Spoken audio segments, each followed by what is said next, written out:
मौका है, हम आगे बढ़ेंगे। जब सभी विषय बेहतर होगा तो टॉपर्स हम भी बनेंगे।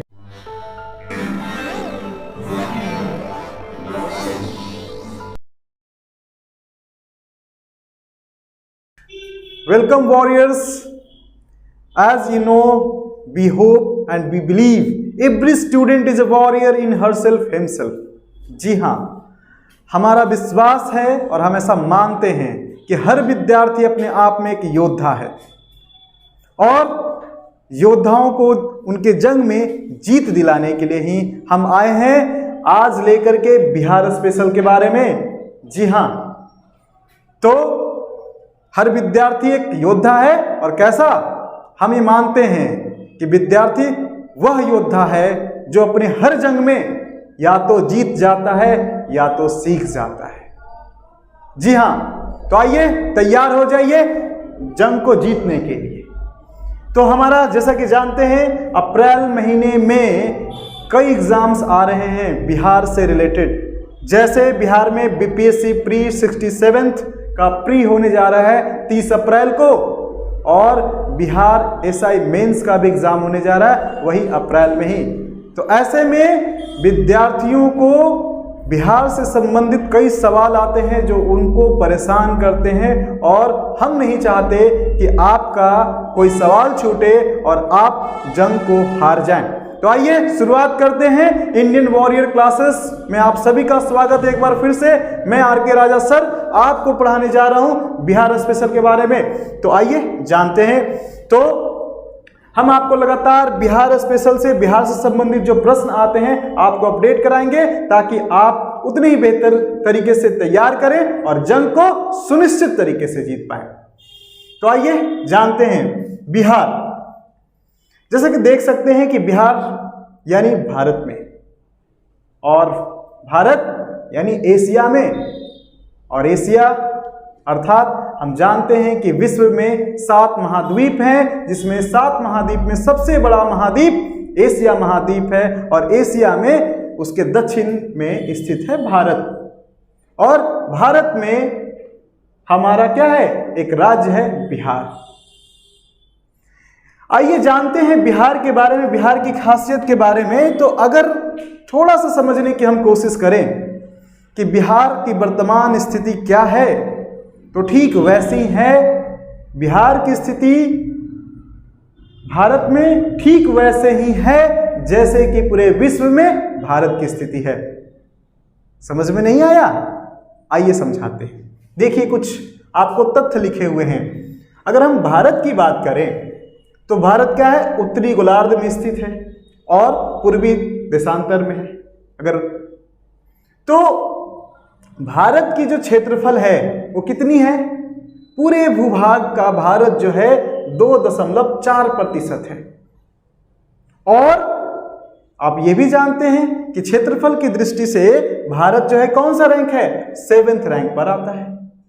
परंतु जनसंख्या की दृष्टि से, तो जनसंख्या की दृष्टि से भारत दूसरे नंबर पे आता है और 16.7% जनसंख्या को भरण पोषण कर रहा है। यह है भारत की विशेषता। अब चुनौती भी है पर भारत भूमि की विशेषता ही कहेंगे ना कि यहाँ की उपजाऊ मिट्टी यहाँ इतनी, तभी तो कहते हैं यहाँ सोना उगले हीरे मोती मेरे देश की धरती। क्यों? ऐसे थोड़ी कहा गया है कि 16.7% जनसंख्या को भरण पोषण करना मात्र 2.4% भूमि में। तो यही है भारत की विशेषता। तो हम भारत से संबंधित कुछ फैक्ट हैं उसको जानते हैं कि 16.7% जनसंख्या को मेंटेन करती है और इसकी जो टोटल एरिया है 3.28 मिलियन किलोमीटर स्क्वायर, इतना इसका एरिया है। जनसंख्या की दृष्टि से दूसरा सबसे बड़ा देश है और क्षेत्रफल की दृष्टि से 7वां सबसे बड़ा है। अब भारत में बिहार पे अगर दृष्टि करें तो बिहार कहाँ है, ये है बिहार।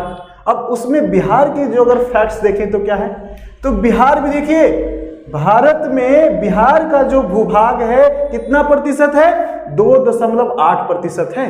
और इस क्षेत्रफल से, इतने प्रतिशत से बिहार जो है भारत में 12वां स्थान पर आता है एरिया में।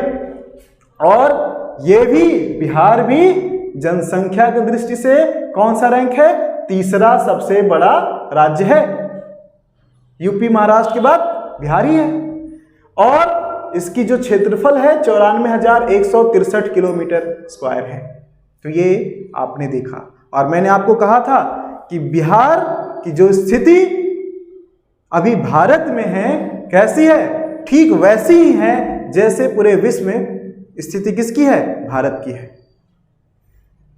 और हर तरीके से हम आपको सिद्ध करेंगे। सिद्ध क्या मतलब? ये तथ्य कह रहा है, मैं नहीं कह रहा हूं बल्कि तथ्य कह रहा है। आप इनकी उपजाऊ क्षमता को देखिए, भरण पोषण करने की क्षमता देखिए, या इसके अतीत की गौरव की बात करें।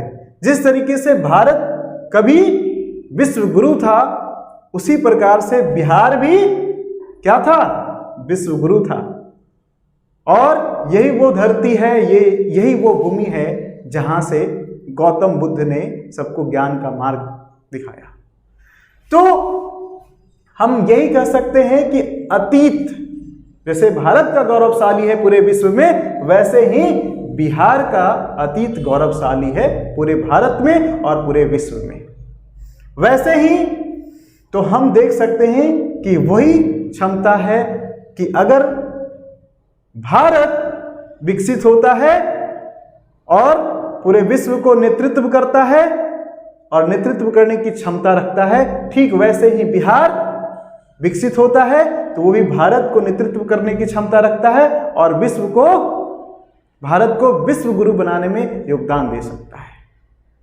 और ऐसा उसका अनुभव भी रहा है। तो आइए, ये तो थी कुछ समझने या रिलेट करने की बात भारत और बिहार, यानी और नहीं कहें, भारत में ही एक बिहार, अभिन्न अंग। तो ये कुछ फैक्ट्स थे जो आपके सवाल आते हैं, जैसे कि 94,163 किलोमीटर स्क्वायर इसकी क्षेत्रफल है, और ये देख रहे हैं कि 173 फीट समुद्र तल से इसकी ऊंचाई है। मतलब आप जानते हैं कि समुद्र तल को रेफरेंस माना जाता है, मतलब जिससे किसी भी भूभाग की उसकी ऊंचाई, उसकी स्थिति का पता लगाया जाता है। तो समुद्र तल से देखा जाए बिहार किस में, कहाँ पे आता है? आप जानते हैं कि ये समतल मैदानी भूभाग पे आता है भारत के। कौन से भाग में? मैदानी भाग में। फिर भी 173 फीट जो है ऊंचा है। आइए बात करते हैं वार्षिक औसत बरसात की, तो वो है 125 सेंटीमीटर। तो आपको इससे समझने में आसानी होगा कि यहाँ किस प्रकार की वनस्पति होगी, कृषि होगी, क्योंकि ये बारिश जो है 125 सेंटीमीटर यानी औसत वर्षा वाला क्षेत्र है। आइए शुरुआत करते हैं बिहार के बारे में। तो सबसे पहले हम 5 भाग देखेंगे आज की वीडियो में, जनरल, बस आपको बिहार की सैर करा रहे हैं। क्यों? वो इसलिए कि आज के बाद जब आप एग्जाम क्लियर करके आप बिहार के किसी क्षेत्र में आप अधिकारी के तौर पे या किसी कर्मचारी के तौर पे काम कर रहे हैं, तो आपको पता होना चाहिए कि आप जिस जगह पे काम कर रहे हैं उसकी क्या विशेषता है। तो आइए सैर करते हैं। मानसिक ही सैर करते हैं, पर मानसिक सैर से ही वास्तविक सैर करने का अनुभव प्राप्त करें, जानकारी इकट्ठा करें। आइए तो परिचय दें। तो बिहार की स्थिति जैसा कि आप मैप में देख सकते हैं, इसकी अगर जानकारी दें, ऐतिहासिक परिचय ये है कि पहले बिहार बंगाल के ही क्षेत्र में आता था। जब इतिहास में आप पढ़ेंगे तो बंगाल के इतिहास में ही बिहार का इतिहास सम्मिलित होता है। अपनी भी उसकी इतिहास है, परंतु 1912 के बाद ये अलग हो जाता है। बंगाल प्रांत से बिहार 1912 में अलग हो जाता है, और उस समय बिहार में क्या क्या था? झारखंड और उड़ीसा भी था। उसके बाद 1936 में उड़ीसा बिहार झारखंड वाले क्षेत्रफल से अलग होता है और उड़ीसा एक अलग बन जाता है, यानी 1936 में स्वरूप इसका उड़ीसा हट जाता है। अब बचा कौन?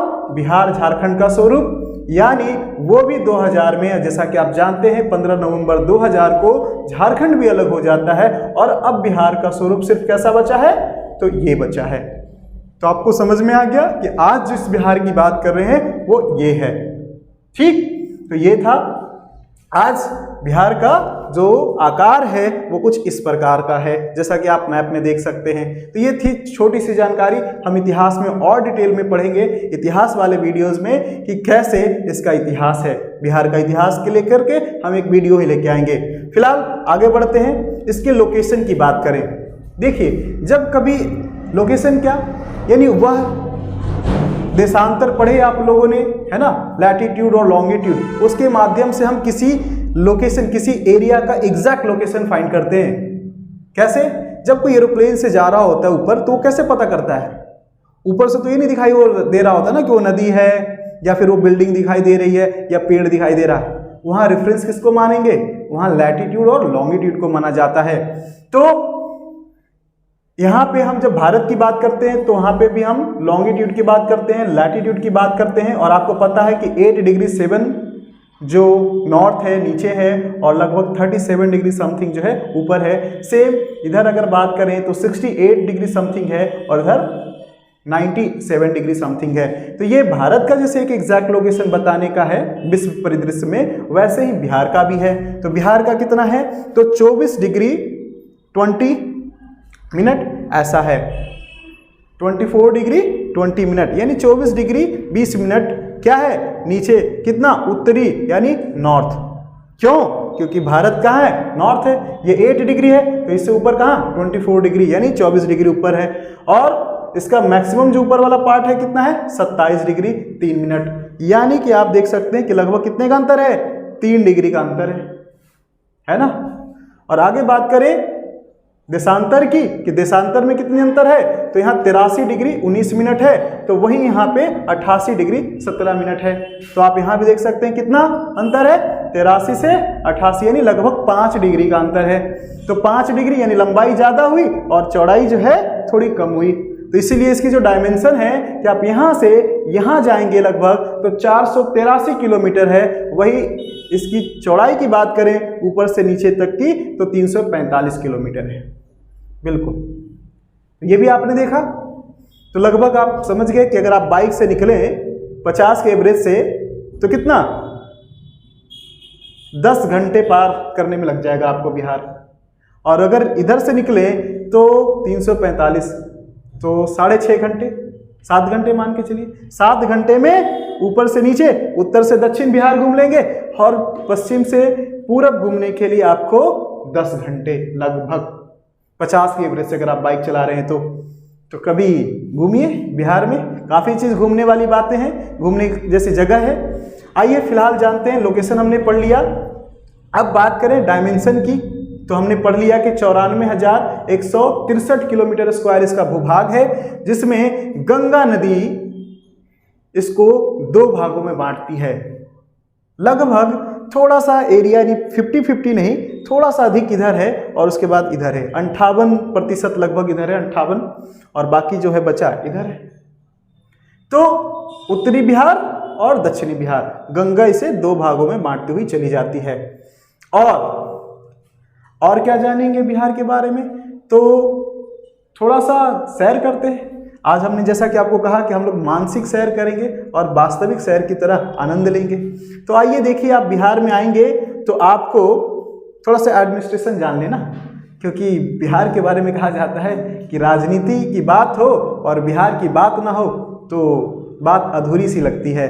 तो इधर एडमिनिस्ट्रेटिव इम्पोर्टेंस है। बिहार यूपी राजनीति में प्रमुख रूप से रहता है। देश की राजनीति में बिहार यूपी की बात ना हो तो बात अधूरी लगनी लाजमी है। तो आइए बात कर लेते हैं। तो यहाँ एडमिनिस्ट्रेटिव यूनिट कितने हैं? 9 डिवीज़न हैं। 9 डिवीज़न हैं। और लोकसभा और राज्यसभा के क्षेत्र की अगर बात करें तो राज्यसभा की 16 सीटें हैं और लोकसभा की 40 सीटें हैं। तो ये हैं इनकी सीटें। और अब बात करते हैं कि बिहार की जनसंख्या की बात हो गई, क्षेत्रफल की बात हो गई, और अब हम लोग डिवीज़न की बात करेंगे। मेन यही है, क्योंकि अक्सर सवाल जो हम पढ़ेंगे आगे बिहार से संबंधित, उसमें जो history, geography, rivers, minerals, tourism, forest, wild life development, census, budget, इन सब से जो हम संबंधित वीडियो लेके आएंगे उसमें आपको ये जानना जरूरी है कि बिहार में कौन सा जगह कहाँ है।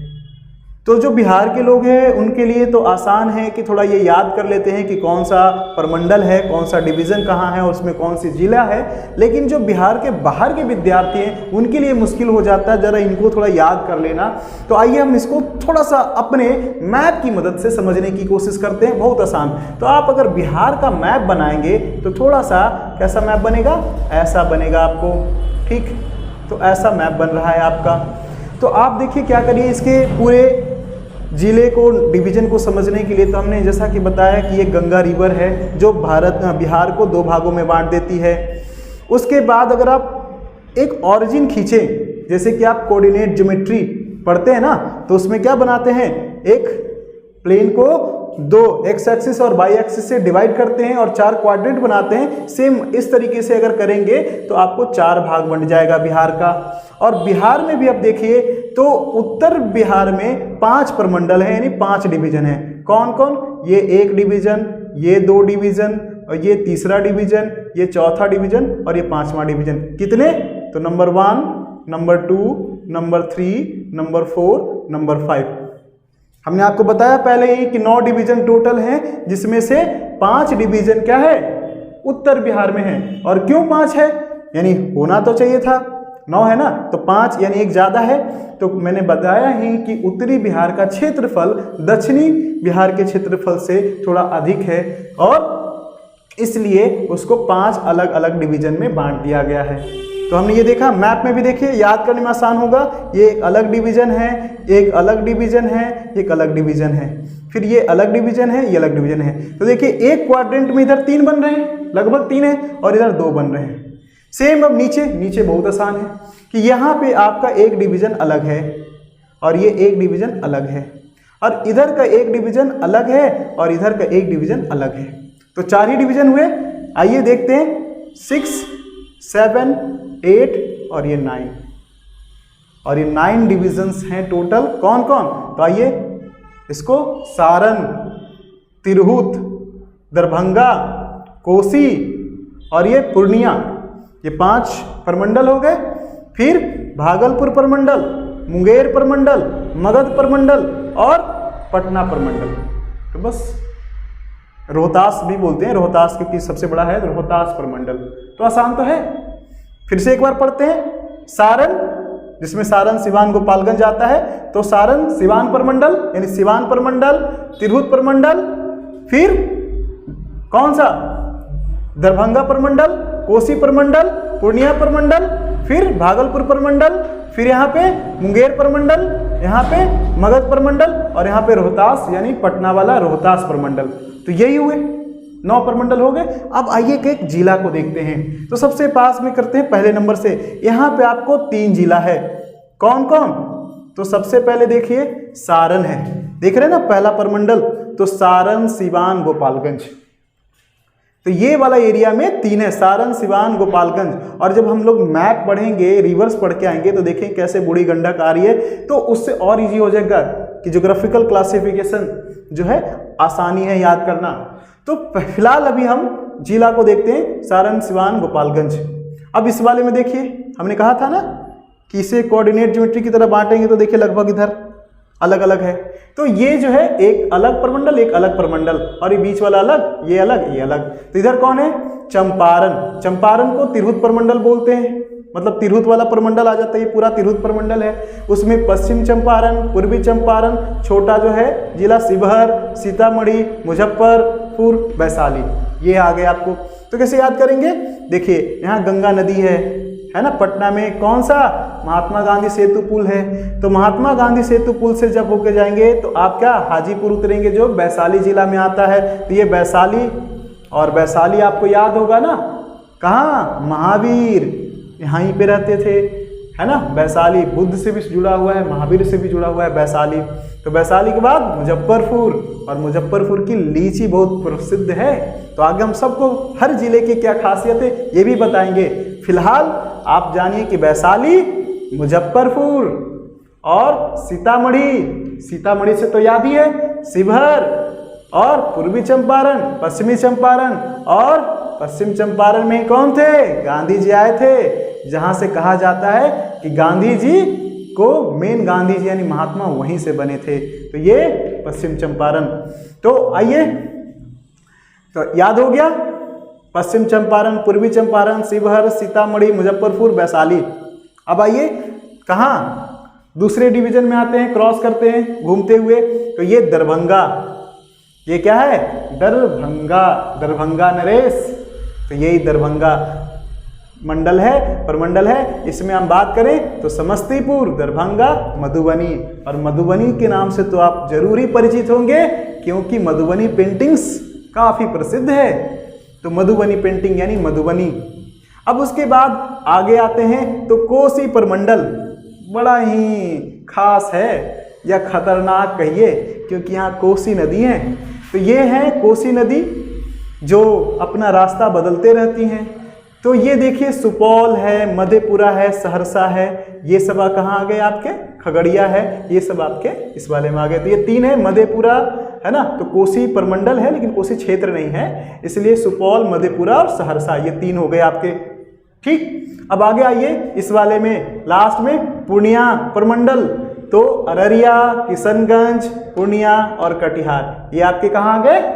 पूर्णिया प्रमंडल में। तो आसान है, कटिहार जो बंगाल से बॉर्डर पे है, कटिहार, फिर पूर्णिया, किशनगंज, अररिया। अब आगे बात करें नीचे वाले दक्षिणी बिहार में, तो आप याद करने के लिए क्या करेंगे? पहले उत्तरी बिहार और दक्षिणी बिहार करेंगे। उत्तरी बिहार में 5 प्रमंडल, दक्षिणी बिहार में 4 प्रमंडल।